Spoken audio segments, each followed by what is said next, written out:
He almost let her bleed, not because he didn't know how to stop it. His hands were already moving, already pressing gauze into the wound at her side, already calling out her vitals to the driver. It was muscle memory, training, years of it. But when her eyes opened for a second and fixed on his face, something inside him went still. She knew him, even through the oxygen mask, even with blood at the corner of her mouth. Her fingers twitched against his wrist like she wanted to say his name. The siren filled the space so he wouldn't have to. His grip tightened anyway. He told himself it was to slow the bleeding. It wasn't. For half a breath he wondered what would happen if he loosened his hands. Then he pressed harder. The call came in just before dusk. Multi-vehicle collision. Possible rollover. Highway exit near the river. Liam didn't think about anything except protocol, location, response time. Equipment check. The city was still warm from the afternoon sun, heat rising off the pavement in slow waves. Traffic had thinned, but not enough. He rode in the back, steady, braced against the cabinet as the ambulance cut through lanes. His partner, Ortiz, said something about rush hour drivers getting worse every year. Liam nodded without hearing him. He used to measure his life in deadlines. Now he measured it in minutes. They arrived to the smell first. Burned rubber, hot metal, gasoline bleeding into air that shouldn't carry it. A sedan had spun into the guardrail.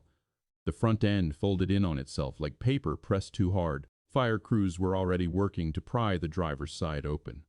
Female, mid-40s, someone called out. Conscious, fading. Liam grabbed the trauma bag and moved. He didn't recognize the car. He didn't recognize the face at first either. Blood is a way of flattening people, turning features into something raw and unplaceable. He climbed halfway into the twisted frame, glass crunching under his boots. "Ma'am, stay with me. Can you hear me?" Her head shifted slightly. Her eyelids fluttered, and then she looked straight at him. Recognition is quiet. It doesn't shout, it slides in and settles behind the ribs. Serena Vale, even through swelling and streaked mascara and the thin line of blood running from her temple, he knew. His name had once been printed on a termination letter with her signature at the bottom. He hadn't seen her in 5 years. He checked her airway, clear but strained, breathing shallow. He pressed 2 fingers to her neck, pulse thready. "Liam," she tried to say. It came out broken. "Just air." He kept his voice even. "Don't talk." The metal frame groaned as firefighters widened the opening. He slid one arm behind her neck, stabilizing her spine, the other working to assess damage. Seatbelt trauma across the chest. Possible internal bleed. Her left side was dark and spreading. He had imagined this woman in 100 ways over the years. Across a courtroom table, across a conference stage, across nothing at all. Not like this. "BP dropping," Ortiz said from behind him, passing in the monitor leads. Liam moved on instinct. Oxygen mask secured. IV line. Pressure to the wound. He didn't look at her eyes again. He didn't need to. He remembered the conference room instead. Glass walls. 10 people sitting too straight. The CFO speaking in calm numbers. Serena at the head of the table, composed, listening. Liam explaining that the safety override couldn't be removed without increasing risk.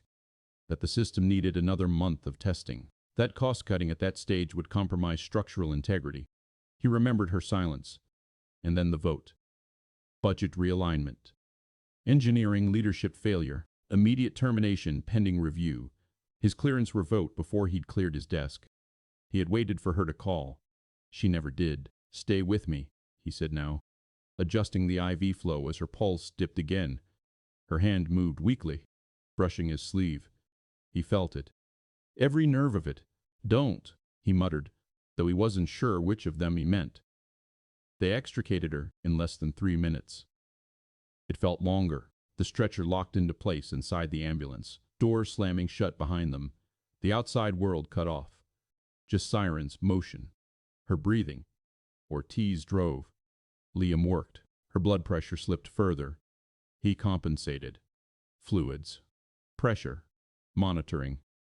He focused on numbers because numbers didn't remember anything. Her eyes opened once more, unfocused. Searching, he avoided them. "You're safe," he said, because that was the line, the neutral one, the one he gave everyone. She made a small sound. Frustration, maybe, or pain. He adjusted the mask. The monitor beeped irregularly. Not critical yet, but close. He thought about the night he'd packed his office into a single cardboard box. The way security had watched without meeting his eyes. The article that ran 2 weeks later about leadership restructuring. His name not mentioned once. He'd tried to fight it at first. Lawyers, emails, requests for internal documentation. Everything stalled. The CFO, Daniel Hargrove, had called him personally once. Calm voice. Said it was unfortunate. Said the board needed someone to blame for the delays. Said the market was sensitive. "You understand how optics work?" Hargrove had said. Liam had hung up without answering. Now, Serena's pulse skipped again. "Come on," he said quietly, pressing harder at her side. For a second, a small, shameful second, he wondered what it would mean if she didn't make it. No testimony, no confrontation, no apology he didn't need, but sometimes imagined anyway. Just an accident, a headline, another shift. His hands never stopped moving. That was the part that unsettled him most. He didn't hesitate in action, only in thought. He leaned closer to hear her breathing over the siren. She whispered something again. It wasn't his name this time. It was harder to catch. "Report." He stiffened. "What report?" he asked before he could stop himself. Her eyes rolled back slightly. He shook his head once, sharp, refocusing. "Stay with me. We're almost there." The hospital lights came into view through the back windows, white and steady. He felt something tight in his chest that had nothing to do with exertion. If she lived, things would not stay buried. If she died, they would. He didn't know which outcome unsettled him more. The ambulance slowed. Doors opened. Nurses took over in practiced rhythm. He moved them until they transferred her to the trauma bay. Then, suddenly, there was nothing for his hands to do. A doctor asked for a quick report.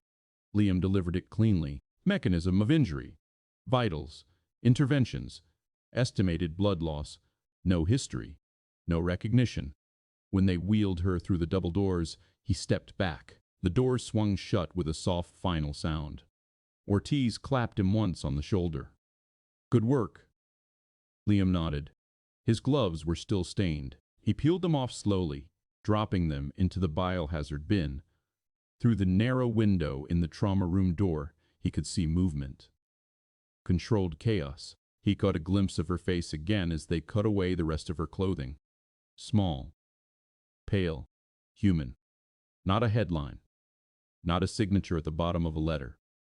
Just a person trying to stay alive. He turned away before anyone noticed how long he was standing there. Outside, the air had cooled. The sky was darker now. He sat on the back step of the ambulance for a minute longer than necessary. His hands were steady. His breathing wasn't. He should have left. That was the rule. Transfer care. Clear the bay.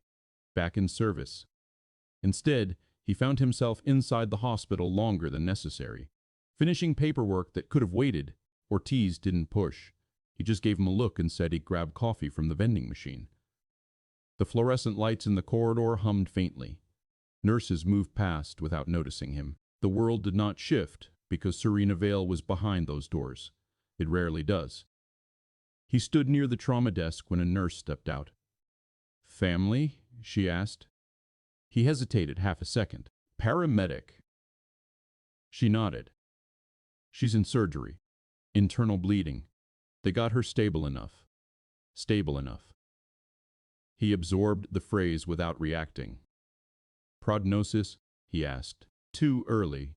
She walked away. He didn't follow. He leaned back against the wall instead, arms folded loosely, as if waiting for a bus. He watched the automatic doors open and close at the end of the hallway. 5 years ago, he had worn tailored suits in buildings like this glass, steel, climate control perfect to the degree. He had walked into executive floors with badge access and quiet respect. He hadn't planned to leave engineering. He hadn't planned to become anything else. The shift had been abrupt, not dramatic, just final. When the termination became public inside the company, some of his team had reached out privately. Short messages, careful wording. They were afraid too. Hargrove had made that clear, and meetings delays would not be tolerated, and neither would internal resistance. Liam had tried to explain the safety concerns, the override removal, the test data that didn't align. Serena had listened during those early meetings. She had asked questions. She had even nodded once, slow, thoughtful. Then the board review came, and she had not looked at him when the vote was read. He had told himself she chose the company. He had told himself he didn't matter enough to weigh against quarterly earnings. The hospital doors slid open again. A man in a dark suit hurried in, speaking sharply into his phone. Gray at the temples. Controlled. Liam recognized him too. Daniel Hargrove. Even in a crisis, the man looked composed. No tie loosened. No jacket slung over an arm. Just controlled urgency. Hargrove ended the call and scanned the hallway. His gaze paused briefly on Liam, then moved past him. No flicker of recognition. That almost made it worse. A nurse approached Hargrove asking if he was immediate family. "I'm CFO of Vale Systems," he replied evenly. "I need updates." CFO. The word pressed into Liam's chest in a familiar way. The nurse guided him toward a consultation room. Liam pushed off the wall and walked the other direction. Outside, the air felt thinner. Night had settled fully now, streetlights casting hard circles onto pavement. He inhaled slowly, counted to 4, exhaled. He could leave it there. She survived or she didn't. It wouldn't change what happened 5 years ago. He had rebuilt something quieter. EMT training first, then paramedic certification. It wasn't glamorous. It didn't come with stock options or board meetings. But no one asked him to ignore data. No one asked him to compromise safety. He got back into the ambulance when Ortiz returned. "You good?" Ortiz asked, handing him a paper cup. "Yeah." They sat in silence for a moment. "Know her?" Ortiz asked casually, eyes forward. Liam didn't answer immediately.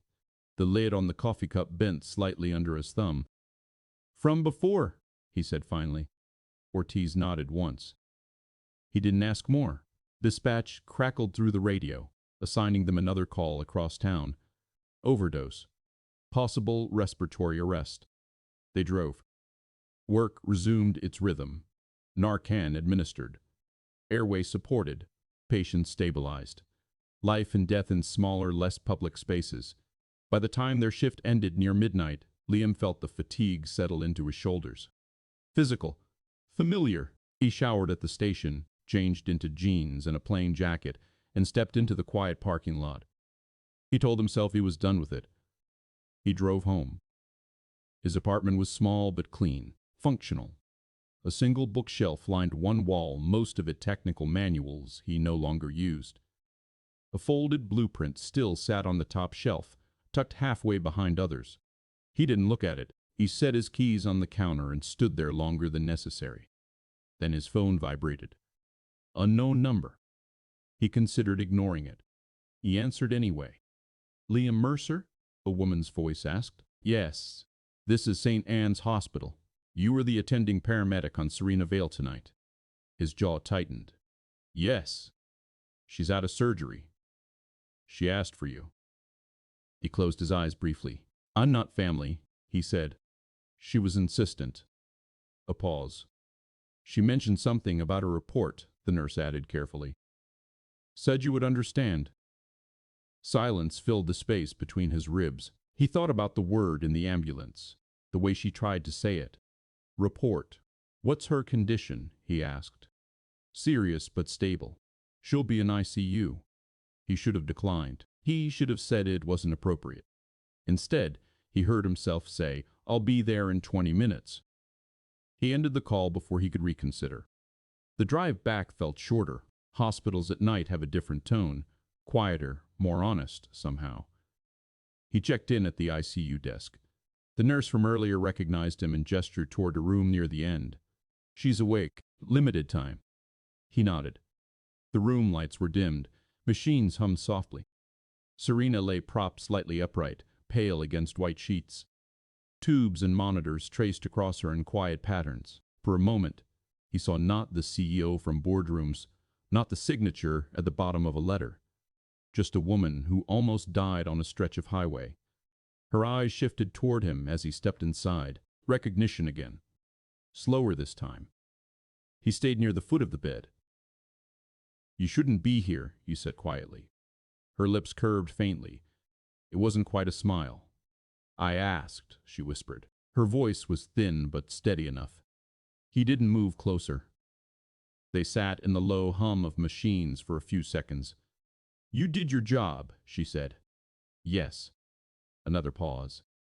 "I read it," she murmured. "Read what?" "The report." His stomach tightened. She swallowed carefully, wincing. "They hid it from me." The words landed without sound but carried weight. He kept his face neutral. "You signed the termination," he said. Her eyes closed briefly. "I know." He waited for something else. An explanation. A defense. None came. Instead, she shifted slightly, pain flickering across her face. "Hargrove," she said after a moment. "You were right." The monitor beside her ticked steadily. Too steady for how his thoughts moved. Right about what? The override? The safety data? The cost projections? Or something bigger? "You need to rest," he said, "because that was safe." Her gaze sharpened despite the exhaustion. "They're going to bury it again." He felt the old tension return, not sharp, but familiar. "This isn't my fight," he replied. Her eyes held his longer than before. It already was. The room felt smaller. A nurse stepped in gently, checking vitals, signaling that time was up. Liam stepped back toward the door. Serena's voice followed him, softer now. "I should have listened." He paused with his hand on the doorframe. 5 years too late. He didn't say it out loud. He left without answering. In the hallway, the weight returned. Not explosive, not dramatic, just steady. He realized something then. Saving her had not closed anything. It had opened it. He didn't go back the next day. He told himself it was professionalism. Boundaries. She was a former employer. A patient. Nothing more. But he checked the hospital's public update before his shift started. Critical, but stable. The words sat flat on the screen. He put the phone down. The morning passed in small emergencies. A fall at a construction site. A diabetic episode. A woman in labor who kept apologizing between contractions. Normal things. Urgent, but ordinary. He liked ordinary. He liked ordinary. Around noon, dispatch went quiet for a few minutes. Liam stood near the rig, restocking supplies that didn't need restocking. Ortiz leaned against the bumper. "You're doing it again." "Doing what?" "Thinking loud." Liam capped a saline flush a little harder than necessary. "She said something last night?" Ortiz waited. "About a report." Ortiz's expression didn't change, but his tone did. "The engineering job?" Liam nodded once. Ortiz had known him long enough. Not the details, just the outline. Promising career, high-level project, abrupt exit, lawsuit that went nowhere. "They hid something from her?" Ortiz asked. "She says." Ortiz took that in. "You believe her?" Liam didn't answer right away. He remembered the ICU room, the way Serena hadn't defended herself, the way she said Hargrove's name flat, not angry, not dramatic. "They hid it from me." It hadn't sounded rehearsed. "I don't know," Liam said finally. The radio crackled back to life, cutting the conversation short. That evening, after shift, he didn't go home immediately. He parked 2 blocks from the hospital and sat there longer than he needed to. He wasn't sure what he was expecting. Gratitude. Closure. Another apology. Maybe proof she was lying. He went inside. ICU smelled the same as the night before. Clean, sharp, controlled. A different nurse was at the desk. Liam gave his name. She checked the chart. "She's asking for you again," the nurse said, studying him briefly before gesturing down the hall. He felt irritation at that. Not at the nurse, at the situation. As if this had become something ongoing without his permission. Serena was more alert tonight. still pale, but her eyes were clearer, less clouded by medication. He stayed near the chair this time, but didn't sit. "You came back," she said. "You asked." A small nod. The silence stretched. Not awkward, just heavy. "I didn't see your full safety analysis," she said after a moment. "I saw a summary." He didn't respond. "Hargrove presented it," she continued carefully. "He said your projections were worst-case modeling, that the delay would cost us the government contract." Liam's jaw shifted slightly. "They were worst case," he said. "That's the point of stress modeling." She closed her eyes briefly, then opened them again. "I signed the vote based on what I was shown. And you didn't think to ask me?" Her gaze held his. No defensiveness. "I should have." The words were plain, not polished. He let out a slow breath through his nose. "You had my direct line," he said. "You could have called. I thought you were exaggerating risk to protect your department." That one landed harder than the termination letter had. He looked away first. She noticed. "I was wrong," she said quietly. There it was. Not dramatic, not public. Just in a dim ICU room. He didn't feel vindicated. He felt tired. "What report did you read?" he asked. Her eyes sharpened slightly. "The internal audit." His pulse shifted. "There wasn't an internal audit," he said. "There is now." She swallowed, steadying herself. "2 weeks ago, one of our compliance analysts flagged irregular procurement costs tied to the override redesign. I ordered a deeper review." His hands went still at his sides. And the raw safety data you submitted was altered before it reached the board." The room seemed to lose sound for a second. "Altered how?" he asked. "Risk probabilities adjusted downward. Failure rates smoothed." Smoothed. A corporate word for sanding down danger until it looked manageable. "Hargrove?" he asked. She nodded once. "He controlled the board briefings." "Of course he did." Liam felt something cold settle in his chest. Not anger. Something steadier. "If that's true," he said slowly, "then the prototype they rushed into testing has had 3 reported malfunctions in private trials," she finished. His eyes snapped back to hers. "Injuries?" he asked. "Non-fatal." Settled quietly. He stepped back slightly, the chair scraping faintly against the floor. The override system had been designed to prevent structural collapse in extreme conditions. Without it, stress fractures could propagate faster than detection systems could compensate. He had written that in his report. "They used it anyway," he said. She didn't answer. That was answer enough. A nurse stepped in briefly to adjust medication. Liam waited until she left. "Why tell me?" he asked. "Because you were right. That's not a reason." She studied him for a long moment. "Because I need someone who understands the original design. Someone who won't lie to me." He almost laughed at that. It didn't come out. "You have a legal team," he said. "They report to him." The simplicity of that sentence carried more weight than any boardroom speech. "You're the CEO," he said. "For now." He watched her carefully then. "For now," he repeated. She shifted slightly, wincing. "If the audit goes public without preparation, the board will remove me before I can act." There it was. Not fear exactly. Awareness. "You're asking me to what?" he said. "Consult? Testify?" "I'm asking you to look at the unedited files." He hesitated. 5 years ago, he had begged to be heard. Now she was asking him to step back into the same system that had discarded him. "You think this fixes what happened?" he asked. "No." Her answer came without delay. "I don't." That stopped him more than any defense would have. "This won't restore those years," she added. "But people could get hurt." There it was. The moral line drawn clean. He hated that she used that one. He moved to the window, looking out at the parking lot lights below. He could walk away again. Let her fight her own executive battle. Let the board deal with its own corruption. But if the data had been altered, if safety thresholds were compromised, he imagined the failure in the field, a collapse, headlines that mentioned fatalities instead of delays.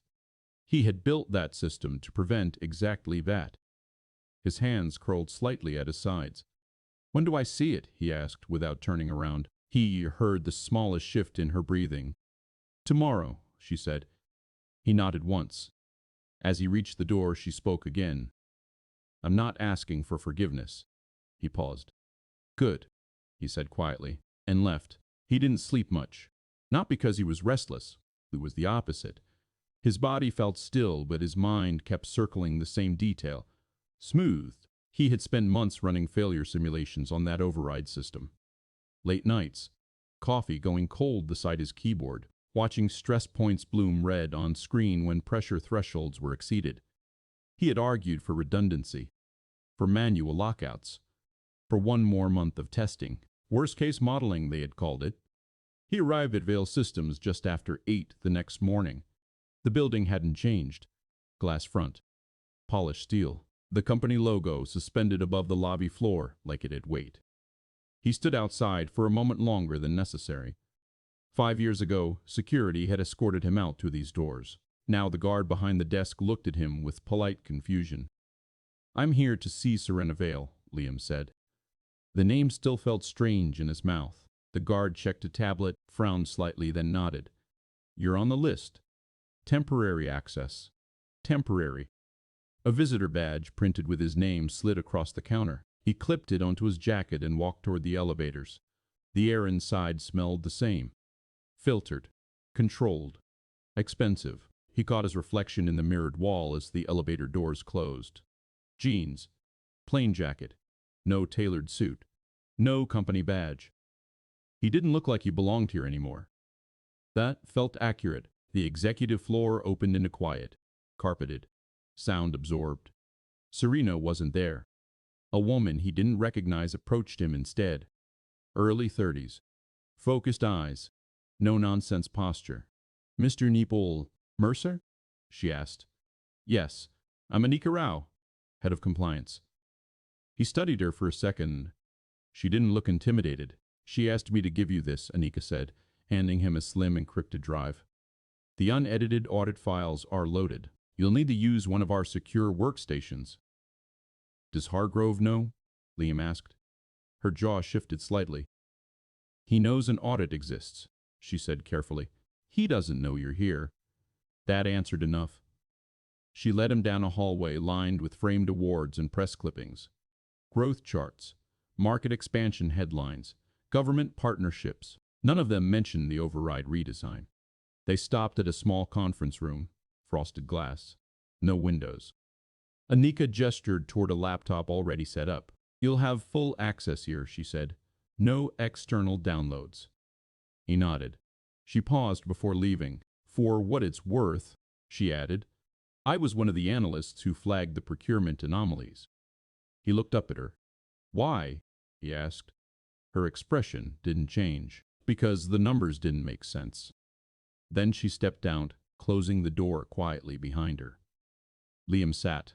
He inserted the drive. The first file that opened was his original safety analysis, unedited. He recognized every graph, every annotation. He scrolled slowly. Then he opened the version presented to the board. At first glance, it looked the same, but the risk probabilities in the executive summary were lower. Marginally. Not enough to seem absurd. Just enough to reclassify the system from high volatility under stress to acceptable with monitoring. He felt something shift behind his ribs. He opened the raw simulation logs. Failure rates in high load conditions had been adjusted downward by nearly 12%. 12% was the difference between a manageable anomaly and a catastrophic chain reaction. He leaned back in the chair. His breathing stayed steady. His hands did not tremble. He kept reading. Email chains were attached in the audit. Procurement approvals routed through Hargrove's office. Budget reallocation requests marked urgent.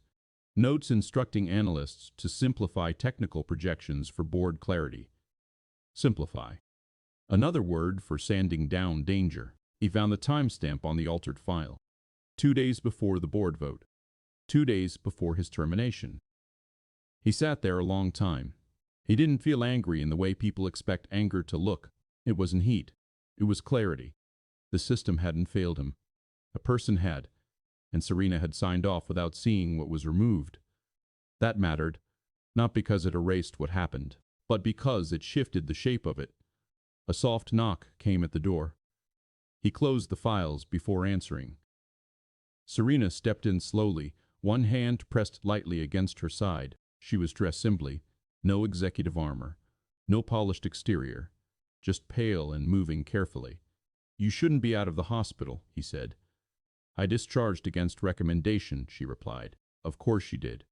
She sat across from him without asking permission. "Well?" she asked. He studied her face.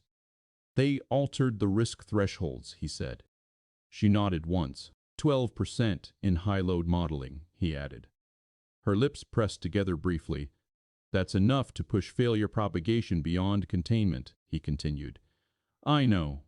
He believed her. "They buried it under procurement language," he said. "Framed it as efficiency gains." She exhaled slowly. "The board trusted his financial summaries," she said. "So did I. You trusted him over engineering." "Yes." There was no defense in her voice. He looked down at his hands on the table. "I lost 5 years," he said quietly. "I know. You dismantled my team. I know." He waited for justification. It didn't come. Instead, she said, "I can't undo that." He felt the truth of that settle between them. "But you can prevent something worse," she added. He leaned back in the chair. "What's your plan?" he asked. Her eyes sharpened slightly. "I'm calling an emergency board review, presenting the full audit. If they remove me, so be it." "That's optimistic," he said. "I don't need optimism. I need evidence. You have it. I need you to explain it." He stared at her. "You want me in that room again?" "Yes."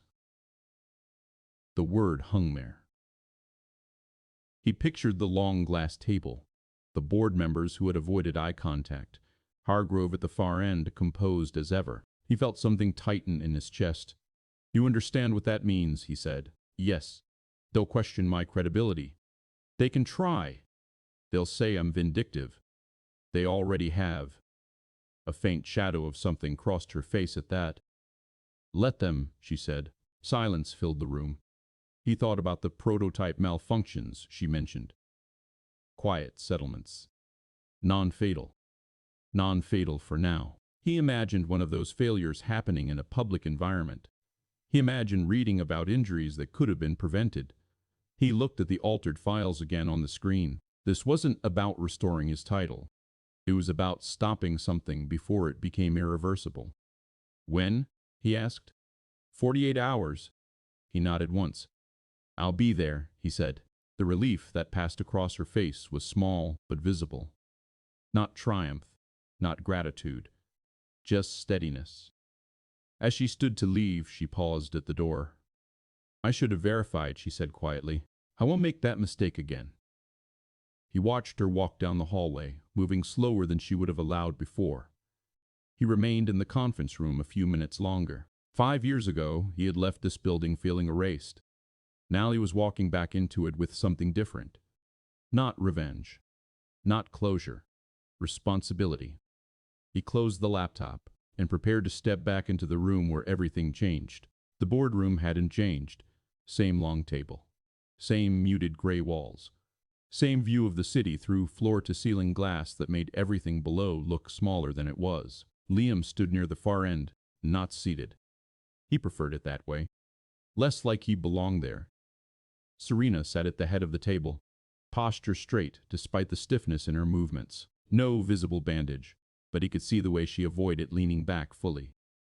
Hargrove sat 3 seats to her right, composed, calm, a folder placed neatly in front of him. He gave Liam a brief glance, polite and empty. No recognition still. Or maybe recognition without concern. Board members filled in one by one. Quiet greetings. The rustle of paper. Phones silenced. Liam kept his hands loosely clasped behind his back.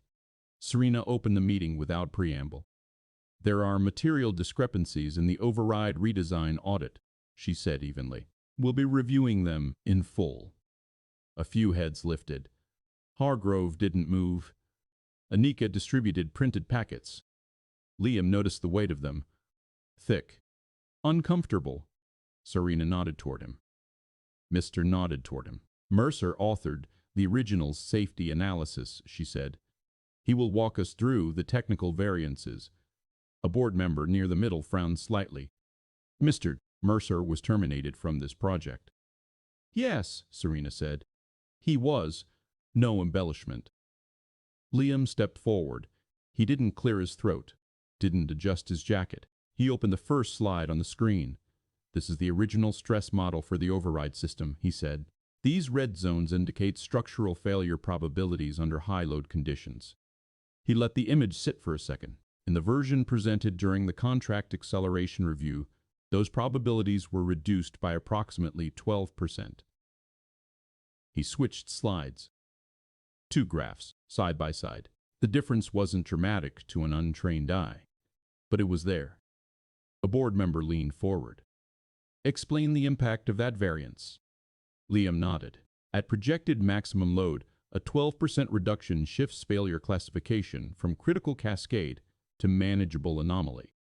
In real-world conditions, that distinction determines whether a system compensates or collapses. Silence settled. He continued, voice steady. These adjustments were not reflected in raw simulation logs. They appear only in the executive summary briefings. A few eyes shifted toward Hargrove. Hargrove folded his hands lightly. These summaries were simplified for clarity, he said. Technical projections often require contextual smoothing for board comprehension. Smoothing. The word landed again. Liam met his gaze. Smoothing implies presentation, Liam said. This was modification. Hargrove tilted his head slightly. Are you suggesting intentional misconduct? Liam didn't blink. I'm stating that risk data was altered prior to board review. The air in the room changed. Serena remained still. Another board member spoke. Mr. Hargrove, were you aware of these adjustments? Hargrove's expression stayed neutral. I relied on the engineering department's summaries, he said. Mr. Hargrove, Mercer's team had a history of projecting worst-case scenarios. There it was again. Liam felt the old pressure trying to resurface. The subtle framing. The implication of exaggeration. He didn't rush. He clicked to the next slide. This is the unedited submission time-stamped 48 hours before the vote, he said. This is the modified version sent to the board. He let the timestamps remain visible. Both passed through financial review channels, he added. Hargrove's jaw shifted slightly. Engineering reports are often reformatted for executive clarity, he repeated. Reformatted, Liam said evenly, does not include altering failure rates. A board member near the end of the table removed his glasses slowly. Have these modifications resulted in operational issues? He asked. Serena answered before Liam could. There have been 3 malfunctions in private trials, she said. Injuries were contained. Settlements were issued. Murmurs moved around the table. Hargrove's eyes flicked toward her briefly. The malfunctions were within acceptable parameters, he said. Liam turned toward the screen again. They were not within the parameters I submitted, he said. The room fell quiet. No raised voices. No dramatic gestures. Just data sitting where it couldn't be ignored. One board member leaned back, hands folded. Why was Mr. Mercer terminated? He asked. Serena didn't look at Liam when she answered. Because I believed the modified projections were accurate, she said, and I concluded he was obstructing contract timelines. The honesty in that sentence didn't soften it. The board member nodded slowly. And now? Serena's gaze was steady. Now I believe I was wrong. The word hung in the air. Wrong. It didn't erase 5 years, but it shifted something in the room. Hargrove finally leaned forward slightly. If I may, he said, voice smooth, this narrative assumes malice where there was none. Financial oversight often requires recalibration of technical estimates to align with market realities. Liam felt something tighten in his chest. Structural integrity doesn't align with market realities, he said quietly. It aligns with physics. A few board members exchanged glances. Hargrove's expression cooled. Are you implying I endangered clients? He asked. Liam met his eyes. Yes. No raised voice. No theatrics. Just a word placed carefully. The room felt smaller after that. Anika stepped forward, placing additional documentation in front of the board. Email directives for Mr. Rebel. Hargrove's office instruct analysts to reduce projected risk percentages prior to executive presentation, she said. Paper shifted. Hargrove's calm cracked slightly at the edges. Selective interpretation, he said. Context matters. Context is included, Anika replied evenly. Silence again. Liam stepped back slightly, allowing the board to read. He felt oddly detached, not vindicated, not triumphant, just aware that something long buried was finally in daylight. A board member cleared his throat. This requires immediate independent investigation, he said. Another nodded. Serena remained composed. I agree, she said. Hargrove looked at her then. Not at Liam. At what cost? He asked quietly. Her answer came without hesitation. At the cost of being accurate. The meeting fractured into discussion after that. Legal counsel requested. External auditors mentioned. Emergency motions proposed. Liam stepped away from the table, standing near the window. The city outside moved as it always did. He watched reflections in the glass instead of the skyline. 5 years ago, he had stood in this room feeling small. Now he felt something different. Not larger, just steady. Behind him, a vote was being drafted to suspend Hargrove pending investigation. He didn't turn around when it passed. He didn't need to see it. He had seen enough. The room emptied in pieces. Not dramatically. No one slammed a folder shut or raised their voice on the way out. It was quieter than that. Controlled damage. Hargrove was the last to stand. He adjusted his cufflinks as if the meeting had been routine. His chair slid back with a soft sound against the floor. For the first time since Liam had walked in, Hargrove looked directly at him without pretending not to recognize him. You've done well for yourself, Hargrove said. It wasn't praise. It wasn't insult. Just observation. Liam didn't respond. Hargrove's gaze shifted briefly to Serena, who remained seated, hands folded on the table. This isn't over, he added calmly. No, Serena said. It isn't. Security waited outside the door. Not aggressive, just present. Hargrove collected his folder and walked out between them. No struggle, no spectacle. The door closed. The silence left behind felt heavier than the argument had. Anika gathered remaining documents quietly. A few board members lingered near Serena, speaking in low tones about press strategy and legal exposure. Liam stayed near the window. His reflection looked unchanged. He felt anything but. Serena stood slowly, one hand resting on the edge of the table for balance. The movement was small but deliberate. When the last board member stepped out, she exhaled in a way she hadn't allowed herself to during the meeting. You were precise, she said without looking at him. That was the point. She gave a small nod. I meant what I said, she added. He turned slightly. About being wrong? Yes. He studied her for a moment. Accountability in private is easy. In public, it costs something. The suspension vote would leak. It always did. The audit would become press within days. And the prototype? He asked. She understood immediately. I've ordered testing halted, she said. Effective this morning. He let out a breath he hadn't realized he'd been holding. Publicly? He asked. By tonight. There would be fallout from that. Stock dips. Investor panic. She knew it. She chose it anyway. They walked out of the boardroom together, not side by side exactly, just in the same direction. The hallway felt different now. Quieter. Halfway down, Serena slowed slightly, pain catching up to her. You should be resting, he said. She gave him a faint look. So should you. He didn't argue. In her office, blinds were half drawn against the afternoon light. The skyline stretched wide behind her desk. She didn't sit immediately. I'm holding a press conference tomorrow, she said. He watched her carefully. To disclose the audit, she added, and my role in approving the vote that removed you. He didn't expect that. You don't have to, he said. Yes, she replied simply. I do. There was no performance in her tone. "This won't just affect Hargrove," he said. "It will affect you. I know. Board confidence. I know. Your position." She met his eyes. "I know." The steadiness there unsettled him more than defensiveness would have. He moved closer to the desk, resting his hands lightly against the back of a chair. "Why?" he asked. It wasn't accusation. It was genuine. She looked past him toward the window for a second. "Because I signed it," she said. "Even if the data was altered, I chose speed over verification." He didn't interrupt. "I built this company on trust," she continued quietly. "If I ignore this, I don't get to say that anymore." The words were plain. No corporate phrasing. He thought about the night she almost died, the ambulance lights, the word report catching in her throat. He wondered if the accident had shifted something in her, or if this had already been moving before that. "Was the crash related?" he asked. Her eyes returned to him. "You think someone cut my brakes?" she asked.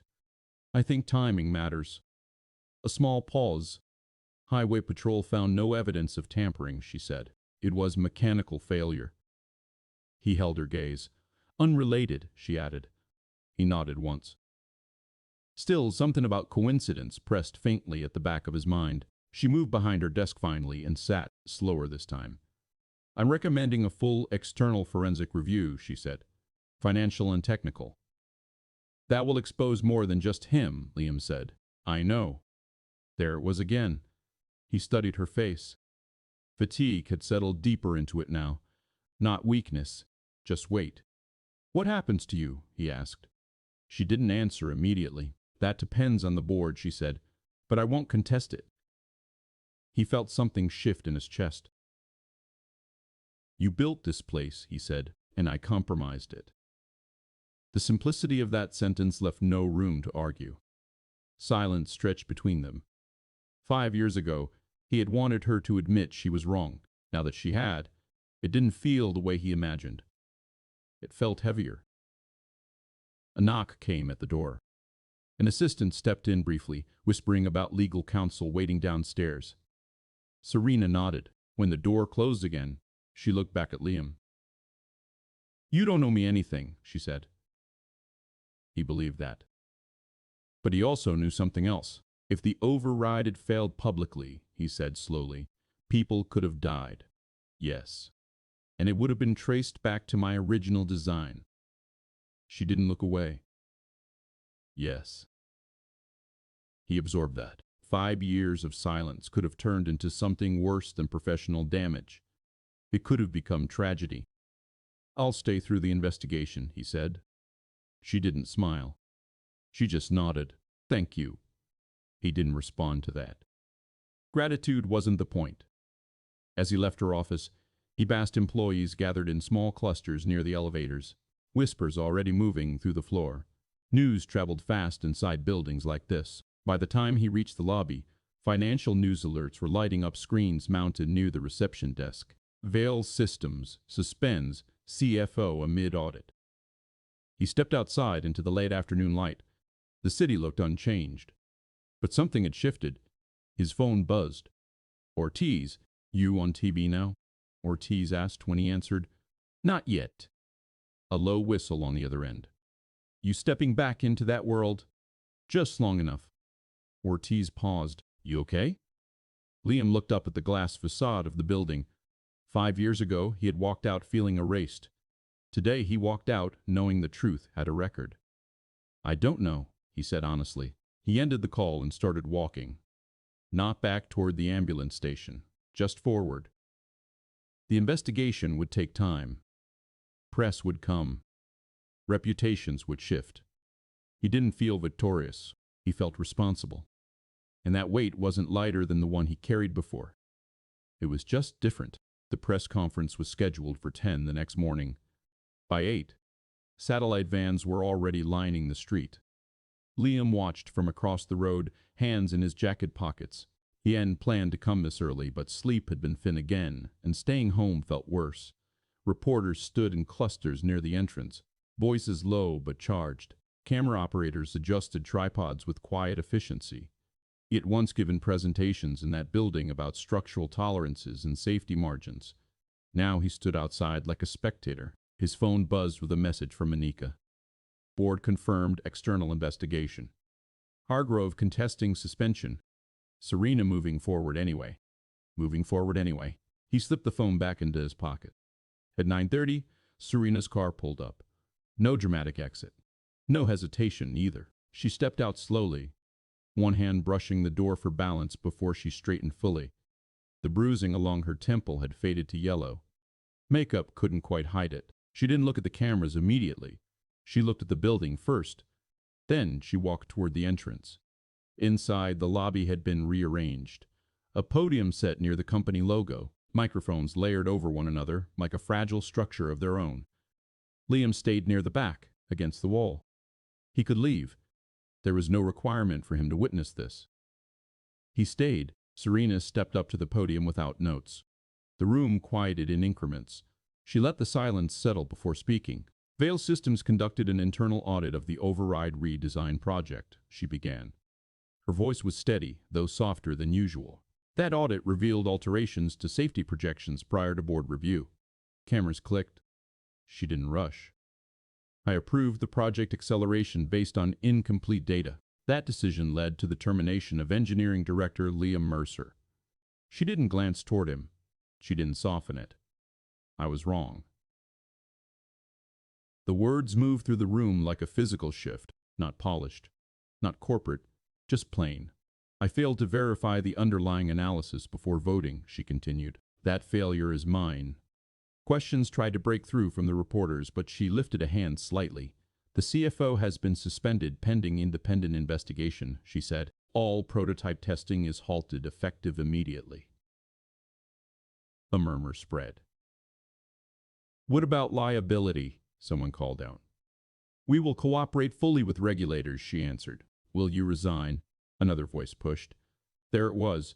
The pause was brief but visible. If the board determines that my leadership compromised trust beyond repair, she said, I will step down.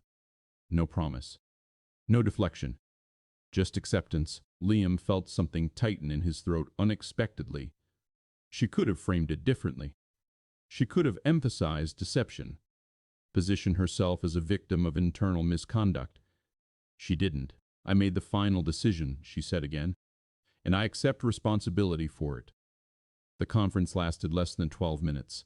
No spectacle, no dramatic exit. She stepped away from the podium and disappeared into a side corridor. The reporters surged outward, already filing updates. Liam remained where he was. His name was trending on financial news feeds before noon. Not as a hero, as a reinstated engineering director. He hadn't agreed to that.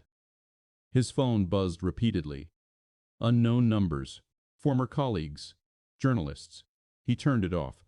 Anika approached him near the elevators. She insisted on naming you, she said quietly. I didn't ask her to. I know. They stood in the quiet that followed. She's meeting the board again this afternoon, Anika added. Closed session. About her. Yes, he nodded once. The cost had arrived faster than he expected. Outside, the company's stock dipped sharply. By mid-afternoon, analysts were speculating about leadership stability. He returned to the ambulance station before his shift began. Ortiz had the TV on in the break room. There he is, Ortiz said when Liam walked in. Corporate scandal guy. Liam shook his head slightly. It's not like that. Ortiz muted the TV. You stepping back into engineering? He asked. For now. Ortiz studied him. You don't sound sure. Liam leaned against the counter. I built that system to protect people, he said. If it fails, I'm still tied to it. Ortiz nodded slowly. That's not about your career, he said. No, it wasn't. Their shift was quiet until early evening. Then a call came in. Industrial accident. Warehouse collapse.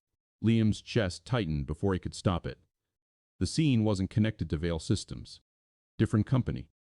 Different structure. Still, as he moved through debris and dust, stabilizing a worker pinned under metal shelving, the memory of those altered percentages pressed at him. 12%. He checked the man's breathing. Clear. fractured leg. Shock setting in. "Stay with me," Liam said, securing a splint. The words felt heavier than they had days ago.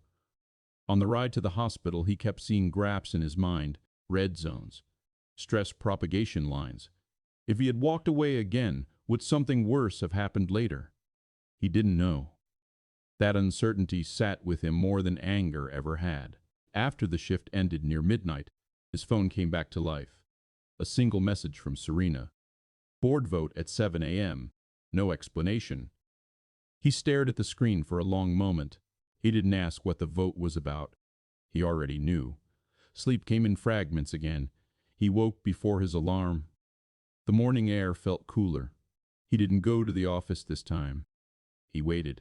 At 7:18 a.m., his phone buzzed. "Anika." He answered without greeting. "She's stepping down," Anika said quietly. "No drama. No build-up. Effective immediately." "Yes. Interim CEO appointed. External investigation proceeding." He closed his eyes briefly. "She insisted it be part of the corrective plan," Anika added. "Said leadership accountability had to be visible." He nodded, though she couldn't see it. "Is Hargrove contesting?" he asked. "Yes, but evidence is strong." A pause. "She wanted you to hear it from us first." The weight settled fully then. 5 years ago, he had been removed without defense. Now she was leaving by choice. He didn't feel satisfaction. He felt something closer to gravity. "Thank you," he said. He ended the call and sat on the edge of his bed. The room was quiet. Sunlight edged along the floor. Accountability had a cost. She had paid hers. He wasn't sure yet what his would be. He didn't go to the office after the call. There was nothing left for him there that morning. News outlets framed it cleanly by noon. CEO steps down following internal audit. CFO under investigation for data manipulation. Wrongfully terminated engineer, vindicated. Vindicated. He didn't like the word. It sounded polished. Neat. Like a case study in corporate ethics. 5 years hadn't been neat. He went to the hospital instead. He told himself it was routine. A follow-up visit after a trauma case. That was still true in some technical sense. Serena had been readmitted overnight for observation. Stress complications, Anika had mentioned briefly. The ICU nurse recognized him again and didn't ask questions this time. Serena looked smaller in the hospital bed than she had behind the podium. No microphones now. No cameras. Just pale light through half-closed blinds. She opened her eyes when he stepped in. "It passed?" she asked. "Yes." A small nod. She closed her eyes again, not in relief exactly, more like acknowledgement. "How bad?" she asked after a moment. "Market reactions rough," he said, "but controlled." "And the investigation?" "Moving forward." Silence filled the room. He pulled the chair closer this time and sat. "You didn't have to resign," he said. She looked at him steadily. "Yes," she replied. "I did. You could have argued deception." "I did argue it. That's different." She let that sit. "I signed it," she said again. "I chose speed." He watched her fingers rest against the blanket. No jewelry. No executive polish. "I thought leadership meant making hard decisions quickly," she continued quietly. "I forgot that it also means slowing down when something feels wrong." He didn't answer. 5 years ago, he had felt wrongness building like pressure behind glass. He had pushed harder instead of stepping back. Neither of them had slowed down. "I'm not asking you to absolve me," she said. "I'm not offering." A faint breath that might have been the edge of a smile passed over her face. "That's fair." They sat without speaking for a while. Hospital machines filled the space with steady rhythm. "You'll go back to engineering?" she asked eventually. He hesitated. "I don't know," he said honestly. "You've been reinstated." "I saw." The board issued a formal apology. "I saw that too." She studied him. "That doesn't fix 5 years." "No." He leaned forward slightly, forearms resting on his knees. "I built something after I left," he said. "Not what I planned, but something real." She waited. "When I respond to a collapse," he continued, "I don't get to smooth data. I don't get to frame injuries as manageable. Her eyes didn't leave his. It's immediate, he said. It matters right there. She nodded faintly. And engineering doesn't? She asked. It does, he said. That's why this mattered. The difference felt clearer now. He hadn't left engineering because he stopped caring. He had left because he couldn't control what happened to the truth once it left his hands. You could do both, she said. He looked at her sharply. How? Help redesign oversight. Independent safety review. No financial gatekeeping. She spoke slowly like the idea was still forming. A trust, she added, funded separately from corporate leadership. He frowned slightly. For what? He asked. For engineers who raise concerns and get pushed out, she said. For external safety audits that can't be altered by executive summaries. The room felt quieter after that. You're not CEO anymore, he said.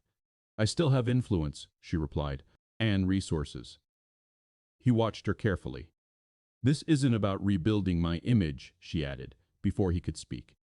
It's about preventing what happened. He believed her. That unsettled him more than skepticism would have. Why involve me? He asked. Because you know the cost. He leaned back in the chair. The idea pressed against old wounds in ways he didn't expect. A structure that protected data from manipulation. A space where engineers didn't have to choose between their careers and their conscience. He imagined younger versions of himself sitting in conference rooms, trying to explain red zones to executives watching stock prices instead. You're asking for partnership, he said. Yes. That's complicated. I know. There was no illusion in her tone. He stood and walked toward the window. The city outside the hospital moved without noticing either of them. People will assume this is image repair, he said. Let them. They'll question my motives. They already have. He almost laughed at that. It wasn't funny, but it was true. He turned back toward her. And if the investigation finds more, he asked, more than altered data? Then it finds it, she said. I won't hide from that. He held her gaze. The accident had nearly taken her life. The resignation had taken her title. What remained was smaller, stripped. But it felt more solid than the polished version he'd known before. I don't forgive you, he said quietly. She nodded. I know. But I don't want the next engineer sitting where I sat. Something shifted in her eyes. Not relief. Something steadier. Neither do I, she said. He let out a slow breath. Then we build it carefully, he said. No smoothing. No smoothing, she echoed. The words felt heavier than they should have. He moved back toward the door.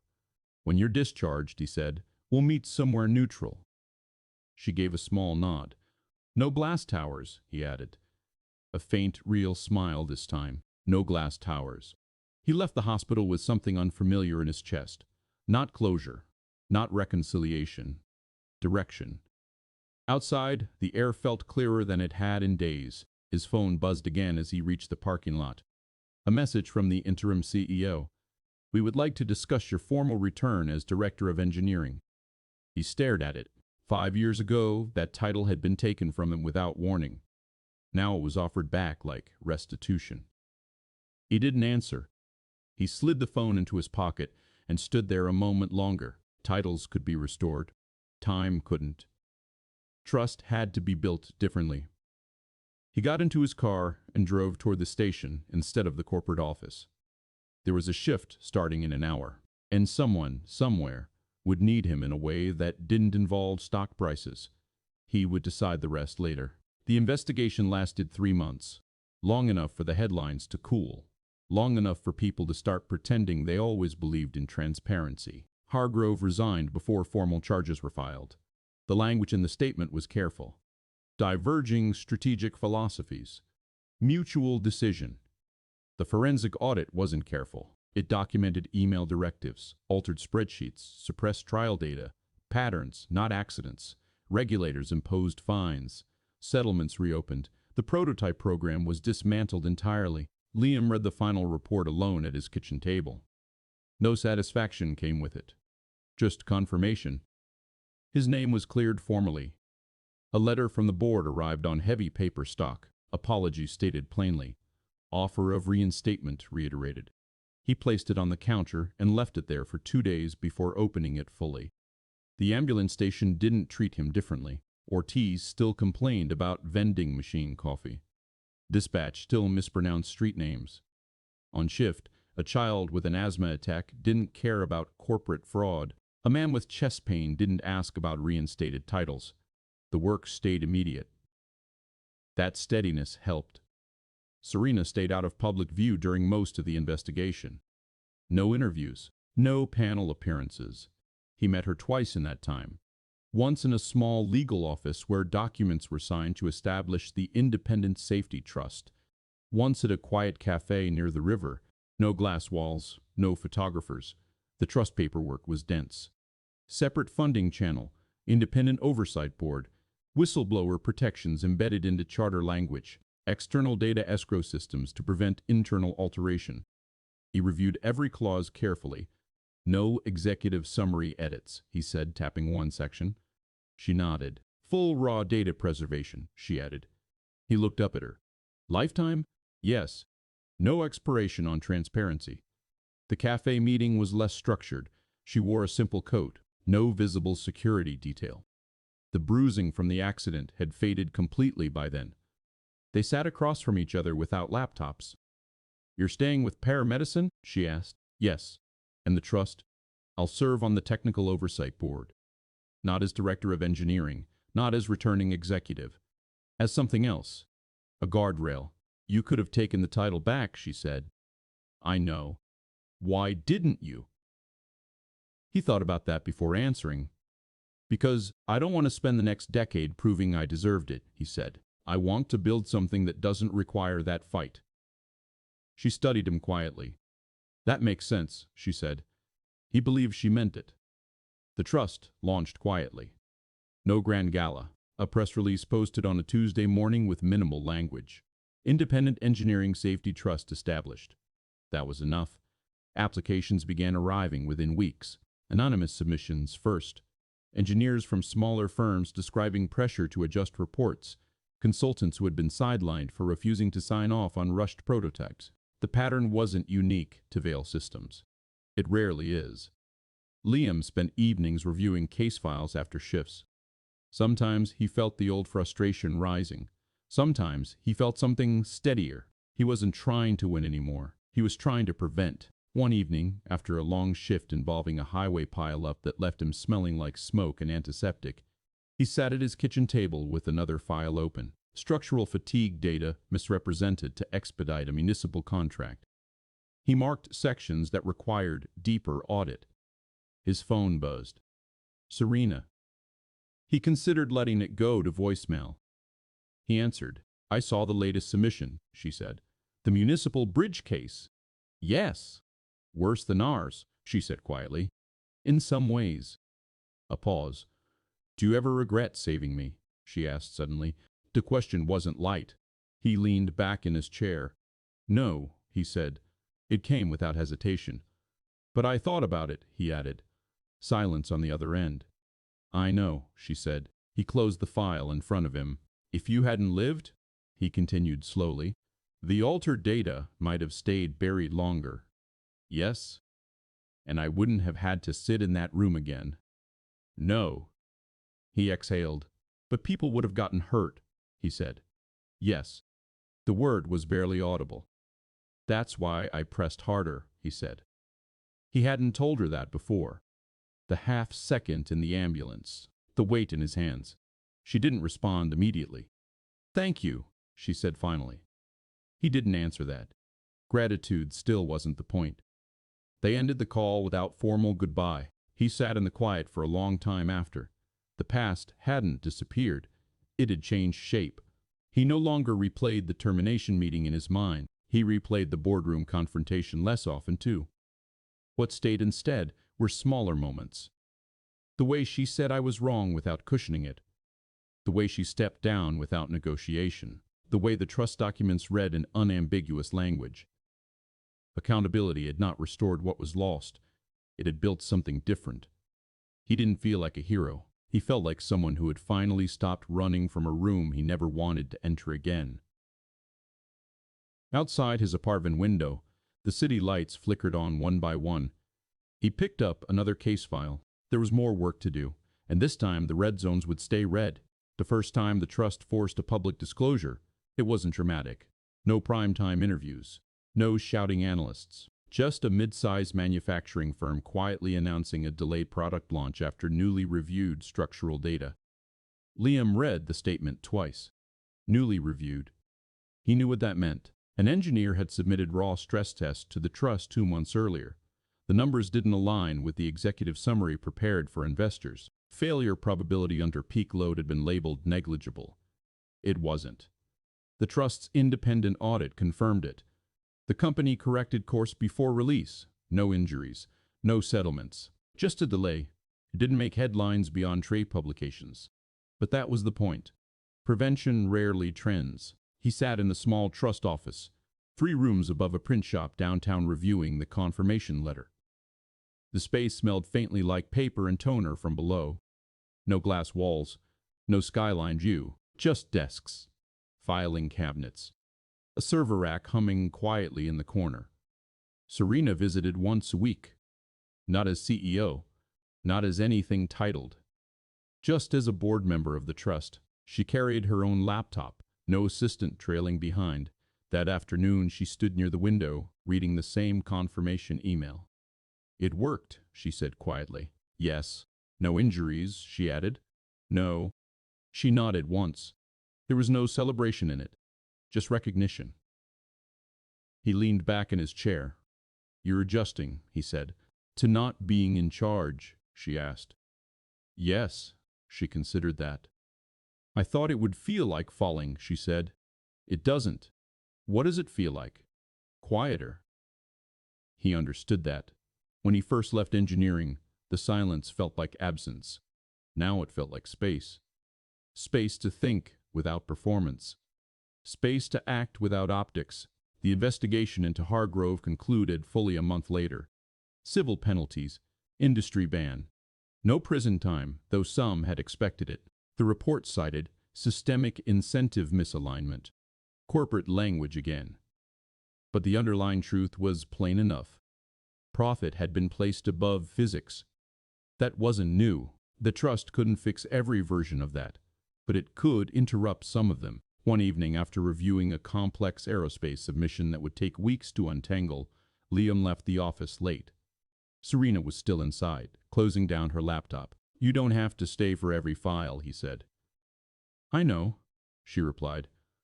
"You're not proving anything." "I'm not trying to." He watched her a moment longer. There was less sharpness in her posture now, less urgency. Consequences had already arrived. Nothing left to defend. They stepped out into the street together. The air was cool. Traffic moved steadily past. "No regrets?" she asked. He didn't answer immediately. He thought about the night of the accident. The half-second of hesitation. The weight of his hands pressing into her wound. "I regret the 5 years," he said finally. She nodded. "So do I. But I don't regret where we are now." She looked at him. "Neither do I." They walked a few steps in silence. People passed them without recognition. No cameras, no boardrooms, just 2 figures moving through an ordinary evening. "You ever miss it?" she asked. "The title?" "Yes." He considered. "Sometimes," he admitted. "But I don't miss arguing about what numbers mean." She gave a faint breath that might have been a laugh. That part was exhausting. He glanced at her. "You were good at it." "I was," she agreed. No false modesty. "And you were good at not bending," she added. He looked ahead at the streetlight, changing from red to green. "I bent," he said quietly. "I just didn't break." She didn't respond to that. At the corner, they paused. Her car was parked in the opposite direction from his. "This is where we split," she said. "Yes." A small silence stretched between them. Forgiveness hadn't been declared. It hadn't needed to be. What existed instead was something steadier.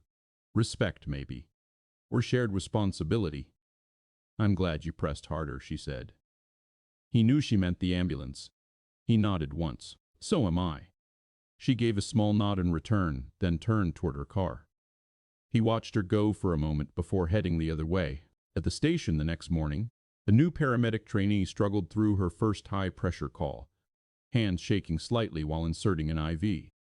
Liam stood beside her. Slow down, he said quietly. Look at the numbers, not the noise. She nodded, focusing. The line went in clean.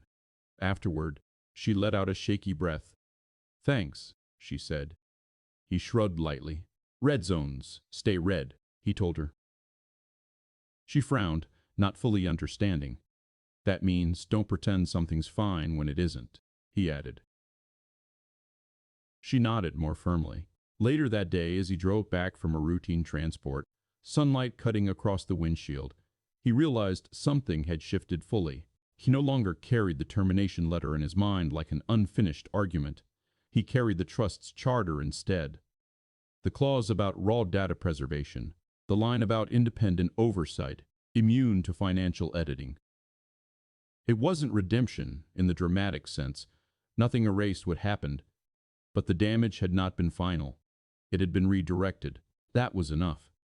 That night, alone in his apartment, he stood in front of the bookshelf and finally pulled out the folded blueprint he hadn't touched in years. The original override design. Unaltered, he smoothed it across the table. The lines were precise, intent clear. He traced the safety redundancy with his finger. He didn't feel anger anymore, just a quiet understanding of what it cost to keep those lines intact. Outside, sirens echoed faintly in the distance. Work would always exist. Risk would always exist, but so would the choice to tell the truth about it. He folded the blueprint carefully and placed it back on the shelf. Not hidden. Not displayed. Just there. And for the first time in a long while, the weight he carried felt chosen.